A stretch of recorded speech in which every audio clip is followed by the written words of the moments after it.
buku yang kita bahas di bab mulai dari bab pertama sampai dan bab yang kalinya akan kita bahas itu buku Aswaja. Kita pembahasan soal sama jawabannya itu dari sini semua, oke? Dari sini ya. Dari buku ini kita bisa menjawab soal dan menemukan pembahasan-pembahasan yang bisa menyelesaikan soal-soal. Assalamualaikum warahmatullahi wabarakatuh. Ketemu lagi dengan saya. Sebentar, aku nyalain lampu dulu ya. Gini kan terang.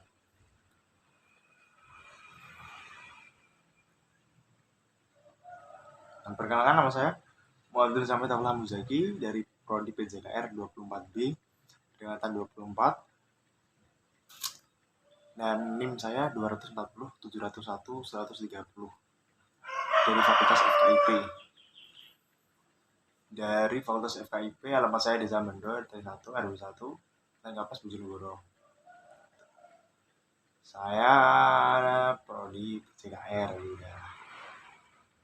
Di sini saya akan menjelaskan itu tokoh dan representasi tasawuf Aswaja di pertemuan kita yang ke-13.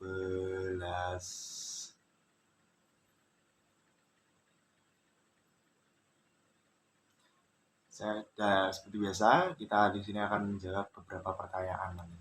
Yang pertama yaitu sebutkan dan jelaskan tentang salah satu tokoh tasawuf Aswaja yang terkenal. Kita akan menjelaskan tentang salah satu tokoh tasawuf Aswaja yang terkenal di dunia.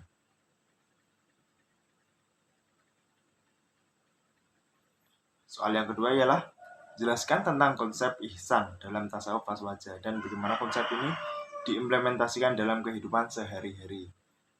Gimana toh konsep ini bisa kita implementasikan dalam kehidupan sehari-hari, yaitu konsep ihsan. Kita akan menjelaskan nanti di video kali ini.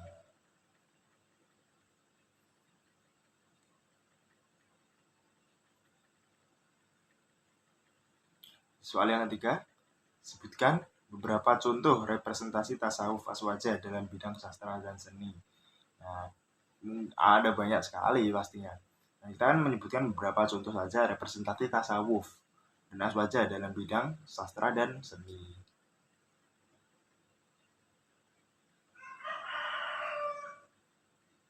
Dan soal yang keempat yaitu jelaskan tentang peran tarekat dalam tasawuf Aswaja dan bagaimana tarekat dapat membantu dalam meningkatkan kesadaran spiritual.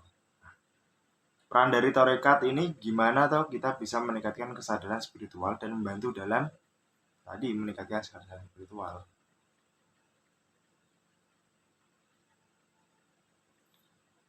Yang soal yang kelima yaitu sebutkan dan jelaskan tentang salah satu tokoh tasawuf Aswaja yang terkenal karena kontribusinya dalam bidang pendidikan spiritual.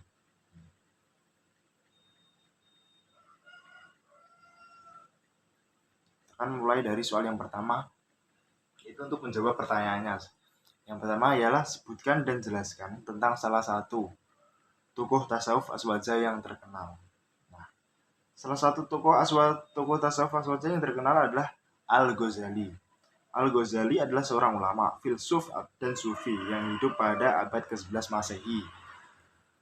Ia lahir di Tus, Persia sekarang Iran pada tahun 1058 Masehi dan meninggal pada tahun 1111 Masehi. Al-Ghazali memiliki kontribusi yang besar dalam bidang tasawuf filsafat.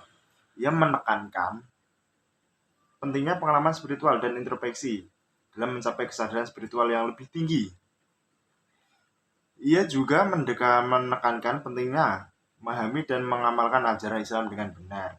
Beberapa karya terkenal Al-Ghazali antara lain, yang pertama, Ihya Ulumuddin, menghidupkan ilmu-ilmu agama yang merupakan karya besarnya dalam bidang tasawuf dan etika Islam. Yang kedua, Tahfahafut al-Falasifah, keracunan filsafat, yang merupakan kritiknya terhadap filsafat Yunani dan filsafat Islam yang dianggapnya tidak sesuai dengan ajaran Islam.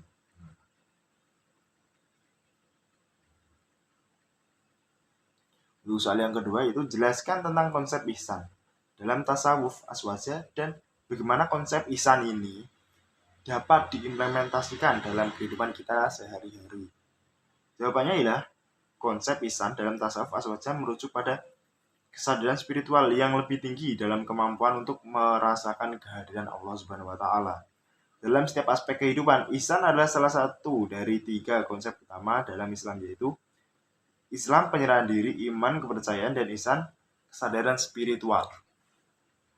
Dalam tasawuf aswaja, ihsan diartikan sebagai kemampuan yang merasakan kehadiran Allah Subhanahu wa taala dalam setiap aspek kehidupan, sehingga seorang dapat melakukan amal-amal saleh dengan ikhlas dan kesadaran yang tinggi. Ihsan juga diartikan sebagai kemampuan untuk melihat dan merasakan kebesaran dan kekuasaan Allah Subhanahu wa taala dalam setiap kejadian dan fenomena alam.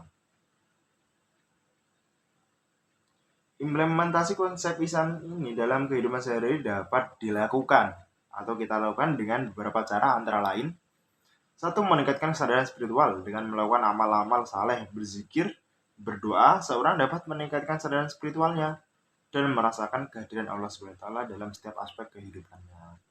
2. Melakukan introspeksi. Dengan melakukan introspeksi, seseorang dapat mengetahui kekurangan dan kelemahan dirinya, sehingga dapat memperbaiki dan meningkatkan kesadaran spiritualnya. Nomor 3. Berbuat baik kepada orang lain. Dengan berbuat baik kepada orang lain, seseorang dapat merasakan kebahagiaan dan kepuasan spiritual serta meningkatkan kesadaran spiritualnya. 4. Mengembangkan sifat-sifat terpuji.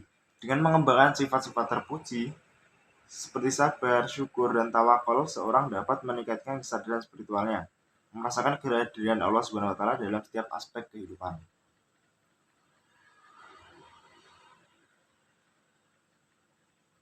Soal yang ketiga yaitu sebutkan beberapa contoh representasi tasawuf aswaja dalam bidang sastra dan seni. Beberapa berikut contoh representasi tasawuf aswaja dalam bidang sastra dan seni. Yang pertama itu dari sastra. 1. Karya-karya Rumi. Rumi adalah seorang penyair sufi terkenal yang menulis karya sastra yang indah dan mendalam tentang cita spiritualitas dan kesadaran spiritual.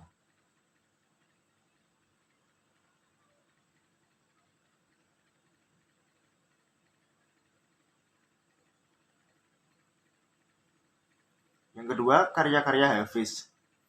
Hafiz adalah seorang penyair sufi terkenal yang menulis karya-karya sastra yang indah dan mendalam tentang cinta, spiritualitas, dan kesadaran spiritual. 3. Matanawi.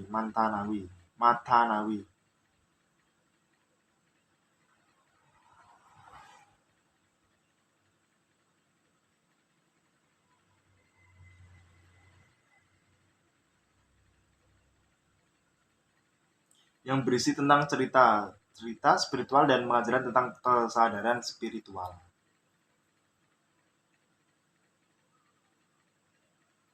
Seni.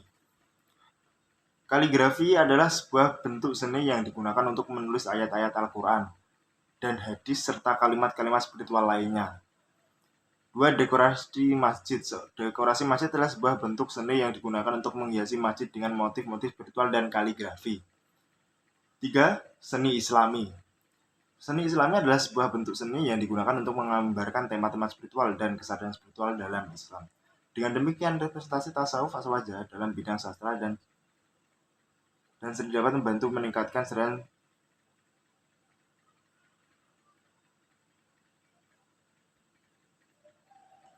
dalam bidang sastra dan seni dapat membantu meningkatkan kesadaran spiritual dan memahami ajaran Islam dengan lebih baik.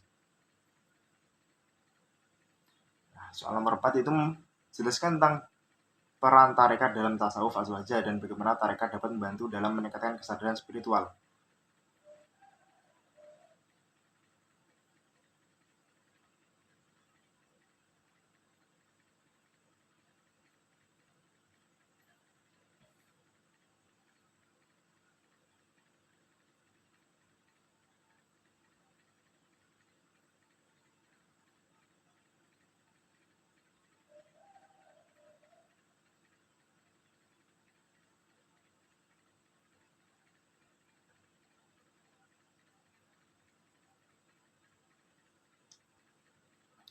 Peran tarekat sendiri ada yang satu membimbing spiritual, 2. Mengembangkan kesadaran spiritual. Yang ketiga, meningkatkan kualitas spiritual. Itu peran tarekat. Ini beberapa tarekat dapat membantu dalam meningkatkan kesadaran spiritual. 1. Membantu murid memahami ajaran Islam. Yang kedua, meningkatkan kesadaran spiritual. Yang ketiga, mengembangkan hubungan dengan Allah. Nomor 5, sebutkan dan jelaskan tentang salah satu tokoh tasawuf aswaja yang terkenal karena kontribusinya dalam bidang pendidikan spiritual. Kontribusi Al-Junaid. 1. Pengembangan konsep ma'arifah. 2. Pendidikan spiritual. 3. Pengembangan metode spiritual. Pengaruh Al-Junaid. 1. Mempengaruhi pengembangan tasawuf. 2. Membentuk konsep spiritual. 3. Meningkatkan kesadaran spiritual. Nah, sekian dari saya. Wassalamualaikum warahmatullahi wabarakatuh.